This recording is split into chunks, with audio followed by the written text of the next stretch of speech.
कुमारी सैलजा जी, Bhupesh Baghel ji, TS Singhdeo जी, चरणदास महंत जी, तामराज साहू जी, दीपक बैद जी, फूलो देवी नेताम जी, छत्तीसगढ़ के मंत्री, एमएलएज, हमारे प्यारे पार्टी के कार्यकर्ता, बब्बर शेर,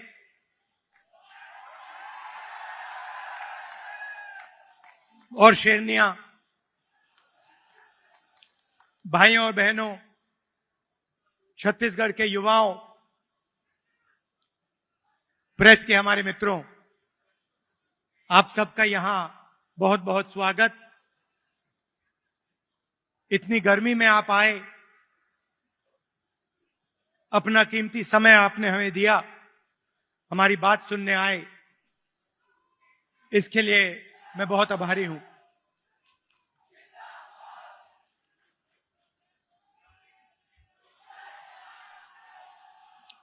कुछ ही महीने पहले कर्नाटक में चुनाव हुआ।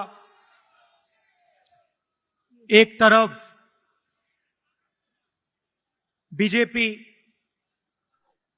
और उनकी विचारधारा, दूसरी तरफ कांग्रेस पार्टी, हमारी विचारधारा।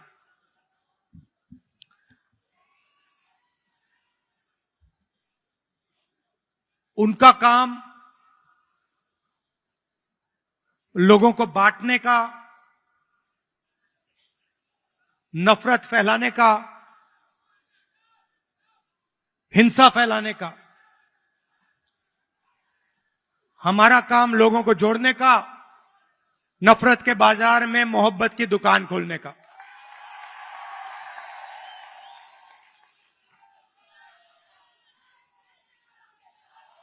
और कर्नाटक में हमने कहा, जैसे पहले हमने छत्तीसगढ़ में वायदे किए थे, किसानों को सही दाम देने का वायदा जो हमने पूरा किया, किसानों का कर्जा माफ किया, बिजली बिल हाफ किया, जैसे हमने यहां वायदे किए थे, वैसे ही हमने कर्नाटक में 5 वायदे किए। चुनाव से पहले बीजेपी के लोग हर बार वो कोई ना कोई नंबर निकाल देते हैं। कोई कहता है 230 सीट आएंगी, कोई कहता है 250 सीट आएंगी, मगर कर्नाटक में कर्नाटक के हर गरीब व्यक्ति ने पूरा दम लगा के कांग्रेस पार्टी को जिताया। और वही यहां हुआ था। देखिए, एक बात मैं साफ करना चाहता हूं, बीजेपी और नरेंद्र मोदी जी हिंदुस्तान के 2-3 अरबपतियों के लिए काम करते हैं। नाम आप जानते हो। कुछ ही दिन पहले दुनिया के सबसे बड़े फाइनेंशियल अखबारों में अदानी जी के बारे में कहानी आई, आर्टिकल छपा। दुनिया के सबसे बड़े फाइनेंशियल न्यूज़पेपर में लिखा था, अदानी जी जो नरेंद्र मोदी जी के करीब हैं, उन्होंने हिंदुस्तान से हजारों करोड़ रुपया बाहर देशों में भेजा और उस पैसे से स्टॉक मार्केट में अपने शेयर्स का दाम बढ़ाया। और उस पैसे से अदानी जी, आपकी जो पूंजी है, आपका जो इंफ्रास्ट्रक्चर है, आपके जो एयरपोर्ट हैं, सुना है अब रेलवे स्टेशन भी उनको दिए जाएंगे।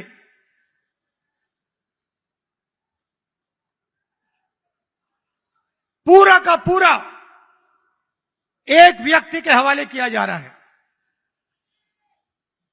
और मैं साफ कहना चाहता हूं कि चाहे वो कर्नाटक की सरकार हो, छत्तीसगढ़ की हो, राजस्थान की हो, हिमाचल की हो, और जो अभी आने वाली हैं तेलंगाना, मध्य प्रदेश, ये सारी की सारी सरकारें गरीबों की सरकारें होंगी, अदानी की सरकारें नहीं होंगी।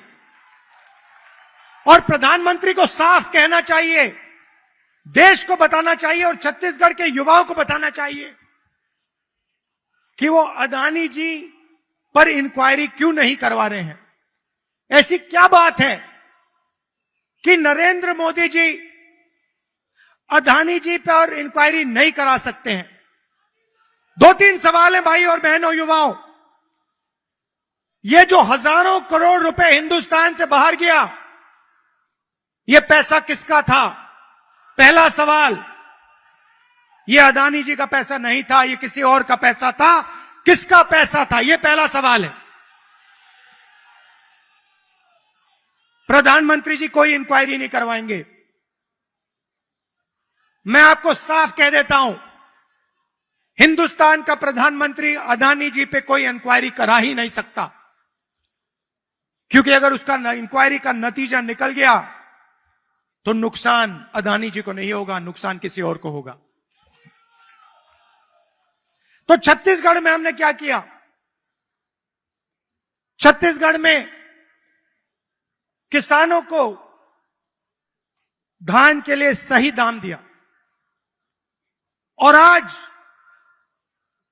आप सारे प्रदेशों को देख लीजिए, लिस्ट निकालिए, सवाल पूछिए, धान के लिए सबसे ज्यादा पैसा कौन से स्टेट में मिलता है? जवाब मिलेगा छत्तीसगढ़, छत्तीसगढ़, छत्तीसगढ़।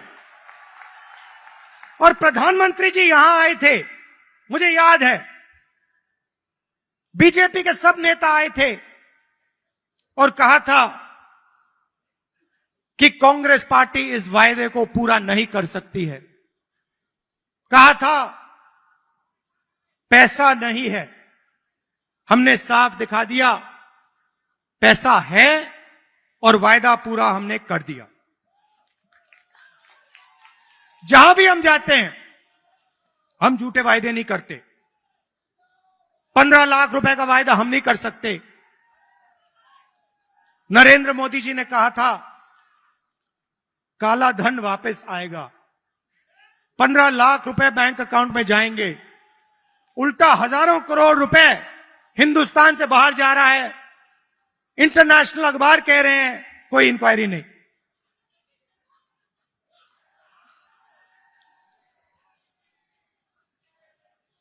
तो अब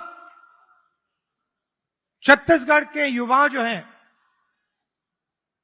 आपकी बहुत बड़ी जिम्मेदारी है और हम चाहते हैं कि आप प्रदेश को चलाने में, राजनीति को चलाने में आगे आएं। आपको पीछे नहीं रहना चाहिए। आपकी जो नई जनरेशन है, भविष्य आपका है। आने वाले समय में छत्तीसगढ़ आपका है और आपको आगे बढ़ना पड़ेगा। और इसीलिए हमने राजीव युवा क्लब आपके लिए बनाए हैं। हर क्लब को 1 लाख रुपए, 3 लाख युवाओं को क्लब में हमने जोड़ा है। और ये ऐसे नहीं जोड़ा है, मैं आपको साफ बताना चाहता हूं। हमने इसलिए जोड़ा है कि आप इस प्रदेश को चलाने में, आप भाग लें। और हम आपके लिए राजनीति के दरवाजे खोलना चाहते हैं कि कुछ ही सालों में आपके बीच में से छत्तीसगढ़ के एमएलए, प्रधान, नेता चुन के आए, इसलिए हमने यह काम किया है। दो तीन चीजें मैं और कहना चाहता हूं। जो हमारे आदिवासी भाई हैं, आपके लिए हमने पैसा कानून लाया, आपकी जमीन की रक्षा की। मैं आपसे एक बात कहना चाहता हूं, हम आदिवासी शब्द का प्रयोग करते हैं। आदिवासी का मतलब जो हिंदुस्तान के ओरिजिनल मालिक हैं। आदिवासी का मतलब इस देश की जो जमीन है, जो धरती है, उसके सबसे पहले आप मालिक थे। मतलब आपकी जमीन पर, जंगल पर, जल पर आपका हक बनता है। बीजेपी ने एक नया शब्द निकाला है, वनवासी। इस शब्द का बिल्कुल दूसरा मतलब है। हम चाहते हैं कि आदिवासी युवा जो भी सपना देखना चाहें, देखें और उस सपने को पूरा करें। डॉक्टर बनना है, इंजीनियर बनना है, बिजनेस चालू करना है, लॉयर बनना है, जज बनना है, मैन्युफैक्चरिंग यूनिट शुरू करना है, सब चीजों में आपको शामिल होना चाहिए। वो चाहते हैं कि आप जंगल में ही रहें, आप जंगल के बाहर ना आए। शब्द के पीछे सोच है भाई और बहनों। उनका कहना है कि आप पहले हिंदुस्तान के मालिक नहीं थे, आप जंगल में रहते थे और आपको जंगल में रहना चाहिए। हम कहते नहीं, जंगल का हक, जमीन का हक, जल का हक आपको मिलना चाहिए। मगर जो भी आप सपना देखना चाहते हो, जहां भी आप जाना चाहते हो, वो सपना आपके लिए पूरा होना चाहिए। यह फर्क है विचारधारा में।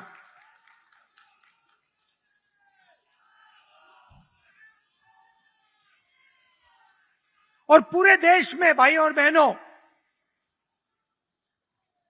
पूरे देश में ये नफरत फैला रहे हैं।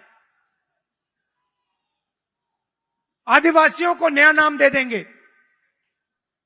एक धर्म को दूसरे धर्म से लड़ा देंगे, एक भाषा को दूसरी भाषा से लड़ा देंगे, एक जात को दूसरी जात से लड़ा देंगे। हमारा काम जोड़ने का है। जहां भी ये नफरत फैलाते हैं, चाहे वो मणिपुर हो, असम हो, कर्नाटक हो, जहां भी ये नफरत फैलाएंगे, कांग्रेस पार्टी के कार्यकर्ता वहां जाकर मोहब्बत फैलाएंगे। ये हमारा काम है, ये हमारी जिम्मेदारी है। आप देखिए, भारत जोड़ो यात्रा का यही लक्ष्य था। कन्याकुमारी से हम शुरू हुए, श्रीनगर तक गए,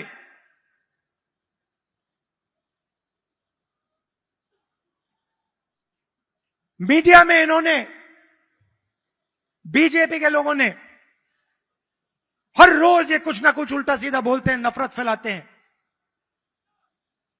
भारत जोड़ो यात्रा ने पूरे हिंदुस्तान को जोड़ने का काम किया।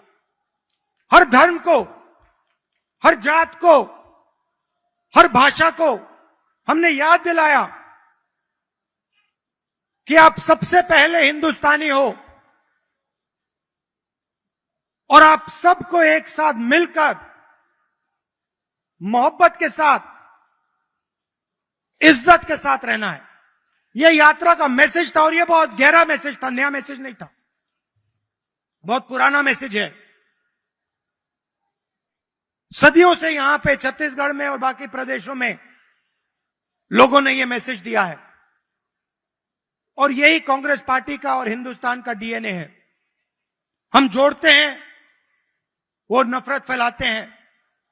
हम किसानों के लिए, मजदूरों के लिए, छोटे व्यापारियों के लिए काम करते हैं, वो 2-3 अरबपतियों के लिए काम करते हैं। कुछ साल पहले मैंने बघेल जी से एक बात कही। मैंने कहा, जहां भी मैं जाता हूं, मैं युवाओं से पूछता हूं, आपके सामने सबसे बड़ी मुश्किल क्या है? बीजेपी ने जो हिंदुस्तान की रीढ़ की हड्डी है, आर्थिक रीढ़ की हड्डी है, उसको तोड़ दिया है। जो छोटे व्यापारी थे, जीएसटी और नोटबंदी ने उनको खत्म कर दिया, जानबूझ के खत्म किया। और जब भी मैं इनसे पूछता हूं, आपके सामने सबसे बड़ी मुश्किल क्या है, कहते हैं बेरोजगारी। और मैंने छत्तीसगढ़ के चीफ मिनिस्टर से कहा, देखिए, छत्तीसगढ़ में अलग अलग स्किल्स हैं, हर डिस्ट्रिक्ट में आप कुछ ना कुछ बनाते हो, मगर जो छोटे बिजनेस वाले होते हैं उनको बैंक का पैसा नहीं मिलता, उनको मीडिया का सपोर्ट नहीं मिलता। और मैंने छत्तीसगढ़ के चीफ मिनिस्टर बघेल जी से कहा कि आपका फोकस इन छोटे व्यापारियों पे होना चाहिए, छोटे बिजनेस वालों पर होना चाहिए। बैंक के दरवाजे उनके लिए खोलने चाहिए और मार्केटिंग हो तो इनके लिए हो। और खुशी से मैं कहता हूं कि बघेल जी ने इस पे काम शुरू कर दिया है और इससे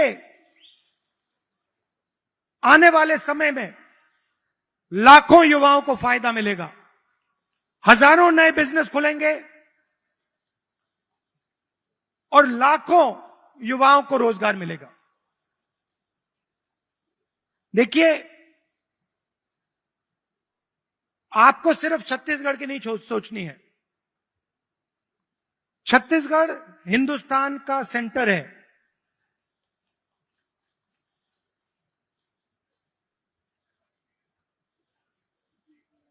बंगाल से गुजरात कोई जाता है, छत्तीसगढ़ से निकलना पड़ता है। आप सेंटर लाइन पे हो और आपको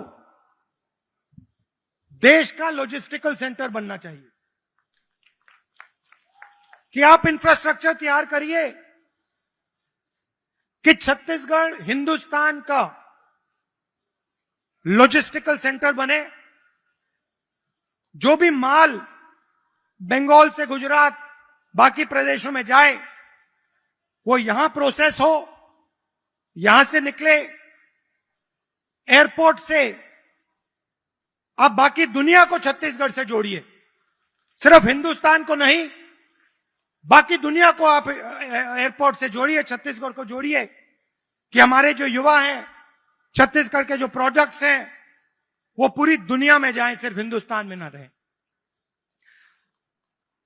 मुझे लगता है कि छत्तीसगढ़ की सरकार ने बहुत अच्छा काम किया है और आने वाले 5 सालों में भी यहां पे छत्तीसगढ़ की सरकार, कांग्रेस पार्टी की सरकार जबरदस्त काम करने जा रही है। कार्यकर्ताओं से मैं कहना चाहता हूं, आप हमारी रीढ़ की हड्डी हो, आप हमारे विचारधारा के लिए लड़ते हो। छत्तीसगढ़ में आपने हमें जिताया, राजस्थान में जिताया, कर्नाटक में जिताया, हिमाचल में जिताया, तेलंगाना में जिताओगे, फिर से छत्तीसगढ़ में जिताओगे, मध्य प्रदेश में जिताओगे, राजस्थान में जिताओगे।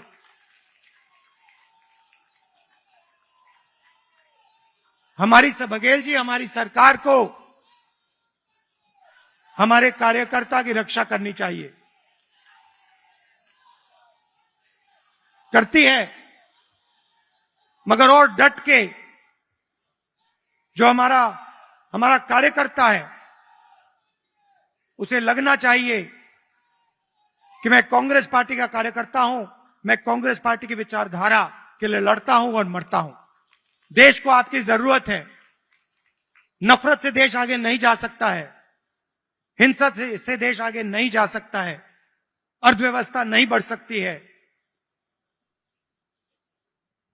मोहब्बत से, इज्जत से काम किया जाता है और अगर देश को जोड़ा जाता है, सबको एक साथ लाया जाता है, तो देश तेजी से प्रगति करता है। आप सब यहां आए, इतने प्यार से आपने मेरी बात सुनी, इसके लिए आप सबको दिल से धन्यवाद। और जो युवा हैं जो अब इन क्लब्स में शामिल होंगे, आप याद रखिए छत्तीसगढ़ का भविष्य आपका है, आपकी बड़ी जिम्मेदारी है। आपको राजनीति में आना है और आपको छत्तीसगढ़ को भविष्य में चलाना है। बहुत बहुत धन्यवाद। जय हिंद, नमस्कार।